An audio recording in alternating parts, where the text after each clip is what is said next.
Hello everyone, welcome to my YouTube channel. Vocab को continue करते हुए देखते हैं हम आज के वन वर्ड सब्स्टिट्यूशन। और आज वन वर्ड सब्स्टिट्यूशन की ये 7th क्लास है।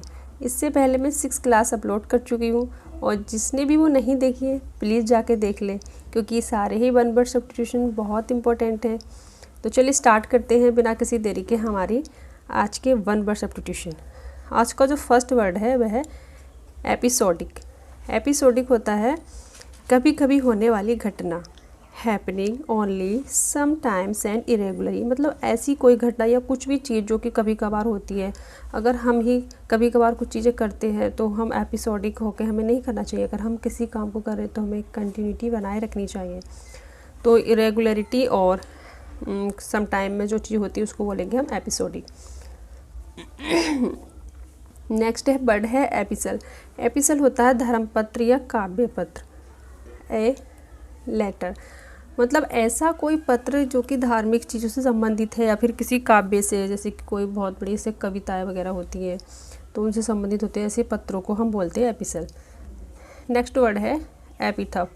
एपिथफ होता है कब्र पर इंगित शब्द। मतलब कोई व्यक्ति जब उसकी डेथ हो जाती है तो उसके बाद जो उसकी कब्र पे कुछ उसकी प्रेज में जो शब्द लिखे जाते हैं उसको हम एपिथफ बोलते हैं। Word which are inscribed on the grave. ठीक है, word which are inscribed on the grave, उसकी जो कब्र पे जो वर्ड लिखे जाते हैं उनको बोला जाता है एपिथफ। नेक्स्ट वर्ड है एपिथेट। एपिथेट होता है adjective added to a person's name usually to criticize or praise him. मतलब किसी भी व्यक्ति की जो हम विशेषता बताते हैं या तो फिर उसकी आलोचनात्मक तरीके से हो सकती, आलोचना भी हो सकती है, उसमें प्रशंसा भी होती है। तो ऐसी जो विशेषण होता है तो उपाधि विशेषण उसको बोलते हैं हम एपिथेट। नेक्स्ट वर्ड है एपिटोम। एपिटोम किसके लिए वन वर्ड है? अ परफेक्ट एग्जाम्पल। मतलब किसी भी चीज़ का कोई परफेक्ट एग्जाम्पल होता है तो हम उसको बोलेंगे एपिटोम। एपिटोमाइज मन होता है सटीक उदाहरण होना। To be a perfect example मतलब कोई भी या फिर कोई व्यक्ति होता है, फिर ऐसी कोई चीज़ होती है कि ये परफेक्ट एग्जाम्पल है किसी भी काम को करने के लिए, अगर किसी भी पोजीशन के लिए, तो हम सोचते हैं ना कि यही सबसे अच्छा एग्जाम्पल हो सकता है उसको करने के लिए, तो फिर हम एपिटोमाइज वर्ड का यूज करेंगे वहाँ पर। एक्यूनिमिटी होता है धैर्य या फिर सामंजस्य बनाना, हारमनी। मतलब कोई भी ऐसी सिचुएशन आती है हमारी लाइफ में, जैसे कि बहुत ज़्यादा हम टेंशन में होते हैं, बहुत गुस्सा आता है कभी कभी, तो उस जगह भी, उस परिस्थिति में भी अगर हम अपने अंदर धैर्य शांति बनाए रखते हैं तो उस जगह हम यूज करेंगे equanimity. Calmness of mind and temper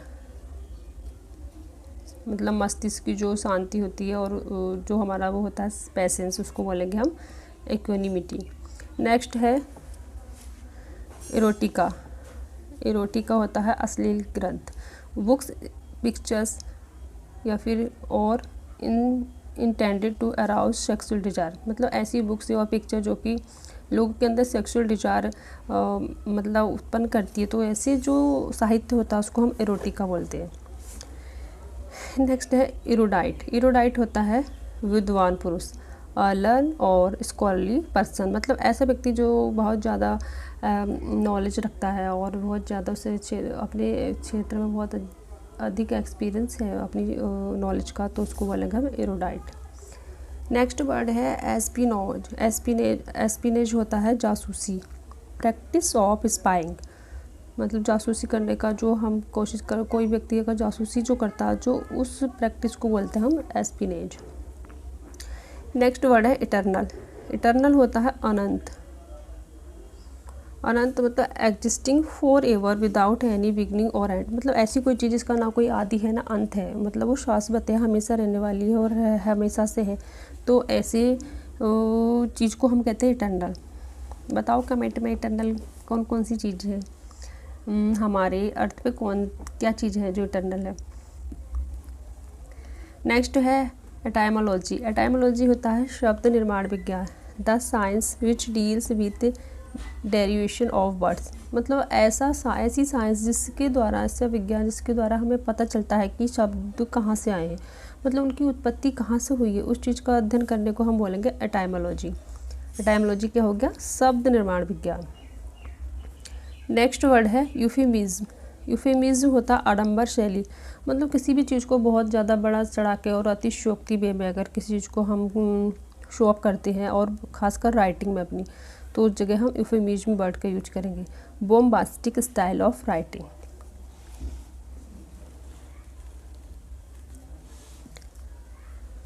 next है और इफोनियस। इफोनियस होता है सुरीला, मतलब ऐसी आवाज़, ऐसी मतलब साउंड जो कि हमारे कानों को बहुत ज़्यादा सुकून पहुंचाती है, हमें रिलीफ मिलता है ऐसी साउंड सुन के, तो हम उसको इफोनियस कहेंगे। तो साउंडिंग प्लीजेंट को कहेंगे हम इफोनियस। नेक्स्ट है इफोरिया। इफोरिया होता है आ स्ट्रॉन्ग फीलिंग ऑफ हैप्पीनेस, मतलब हमारे जो अंदर की बहुत ज़्यादा स्ट्रॉन्ग फीलिंग होती है, बहुत मतलब खुशी की, उस समय की जो सिचुएशन होती है उसको कहेंगे हम इफोरिया। आई फील इफोरिया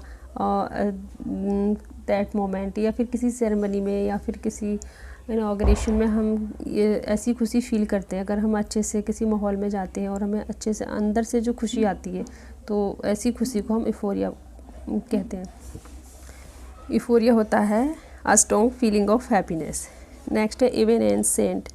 इवेनेंसेंट होता है अस्थाई, of a very short duration और पीरियड, इफेमरल और ट्रांसिएंट, मतलब ऐसी कोई चीज़ जो कि लॉन्ग टाइम तक नहीं थी, बहुत शॉर्ट टाइम तक है और क्षण भंगुर है, पल में मतलब चीज़ें मतलब चेंज हो जाती हैं, ऐसी चीज़ों को बोलेंगे हम इवेनेसेंट। इवेनेसेंट होता है अस्थाई। एक्सप्लिकेबल होता है विवेचनात्मक, that which can be explain, मतलब ऐसी चीज़ें जिसको हम एक्सप्लेन करते हैं, उसका विस्तृत एक्सप्लेन करके हम समझाते हैं किसी को भी, तो ऐसी चीज़ों को बोलेंगे हम एक्सप्लिकेबल। मतलब कुछ चीज़ें होती हैं जो कि एक्सप्लिकेबल होती है, एक्सप्लेनेशन के लिए होती है, जिसका हम एक्सप्लेन कर सकते हैं, लेकिन कुछ चीज़ें ऐसी होती है तो उसको हम एक्सप्लेन नहीं कर पाते, तो वो हमें कठिन होती है, जिसका मतलब कोई क्लू नहीं होता एक्सप्लेन करने के लिए। तो बताओ ऐसा वर्ड मैंने आपको एक्सप्लेन करके बताया था, वो क्या है जिसको मतलब समझने में बहुत ही ज़्यादा कठिनाई होती है? कमेंट में बताइए उस वर्ड का नाम। एक्सटेम्पर होता है बिना तैयारी का भाषण, a speech delivered without any preparation, मतलब ऐसी स्पीच जो कि हम बिना किसी तैयारी के देते हैं, मतलब कोई तैयारी नहीं करनी पड़ती। अगर हम कहीं बैठे हमसे कह दिया जाए कि तुम जाओ किसी भी टॉपिक पे अपने विचार प्रस्तुत करो, बोलो, इस कोई भी टॉपिक होता है, तो हमारे अंदर अगर उसमें इतनी कैपेसिटी होती किसी व्यक्ति पे कि वो बिना किसी तैयारी के अपनी स्पीच दे सकता है, तो ऐसी स्पीच को हम कहेंगे एक्सटेम्पर। नेक्स्ट है एक्सटेम्परे। नेक्स्ट है एक्स्ट्रावेगेंजा। एक्स्ट्रावेगेंजा होता है अतिशय नाटक, मतलब काल्पनिक और बहुत ही ज़्यादा किसी चीज़ में कल्पनाएं हैं, मतलब उसमें कुछ भी रियलिटी नहीं हो और एक्सपेंसिव वे में किसी की प्रस्तुति होती है, तो उसको हम एक्स्ट्रावेगेंजा बोलते हैं। Public activity which takes place in a very elaborate colourful and expensive way, मतलब पब्लिक एक्टिविटी भी हो सकती है, जैसे कि कोई भी चीज़ें होती है ना जो कि किसी स्थान पर बहुत ही ज़्यादा सजा धजा के और कलरफुल वे में और बहुत ही एक्सपेंसिव वे में शो अप की जाती है, ऐसी वो जो बोलते हैं एक्स्ट्रावेगेंजा। फैलेसी होता है भ्रम, फॉल्स और मिस्टेकन बिलीव, मतलब मिस्टेकन मतलब जिसका कोई भी एक्चुअल में कोई रियलिटी नहीं है, ऐसा जो बिलीव होगा और झूठ फेक चीज़ें होंगी, तो उसको बोलेंगे फैलेसी, भ्रम। फेनेटिक होता है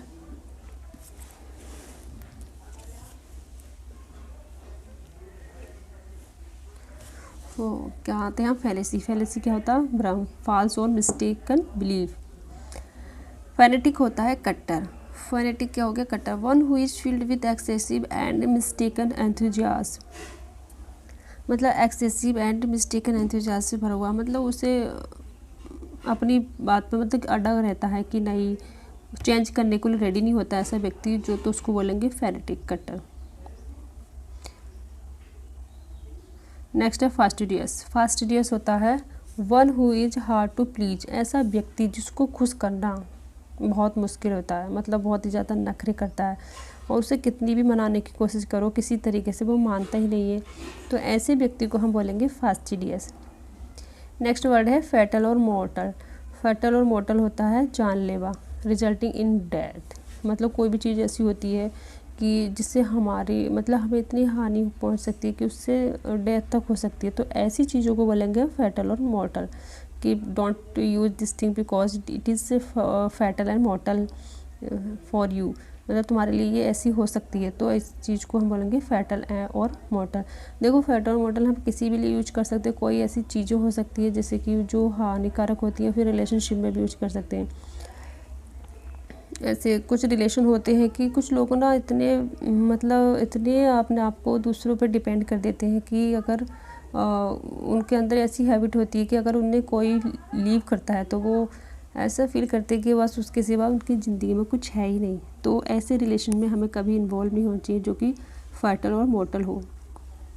नेक्स्ट वर्ड है फैटलिस्ट। फैटलिस्ट है भाग्यवादी, one who believes in destiny में जो बिलीव करते हैं कि भाग्य जो सब कुछ होता है, जो भाग्य में लिखा वही होगा, तो ऐसे लोगों को हम फैटलिस्ट बोलते हैं। फैटलिस्ट होना अच्छी बात है और फैटलिस्ट होना चाहिए और फेट में बिलीव भी करना चाहिए, लेकिन हमें उससे ज़्यादा बिलीव अपने एक्ट में करना चाहिए, एक्शन में करना चाहिए, बिकॉज हम एक्शन से अपनी चीज़ें चेंज कर सकते हैं। ये ट्रू है, भाग्य में है कि चीज़ें होती है लिखी हुई, लेकिन आपके पास एक अपॉर्चुनिटी होती है कि आप अपने भाग्य को चेंज कर सकते हैं why your action. Next word है फोना। फोना होता है प्राणी जात, animals of a certain regions. Fauna क्या होता है? प्राणी जात, मतलब ऐसे एनिमल्स जो कि किसी विशेष जगह और क्षेत्र में पाए जाते हैं, तो उनको बोलेंगे फोना। और फ्लोरा होता है ऐसे जो वनस्पतियाँ होती है। फेमिनिस्ट होता है नारीवादी, one who works for the welfare of women.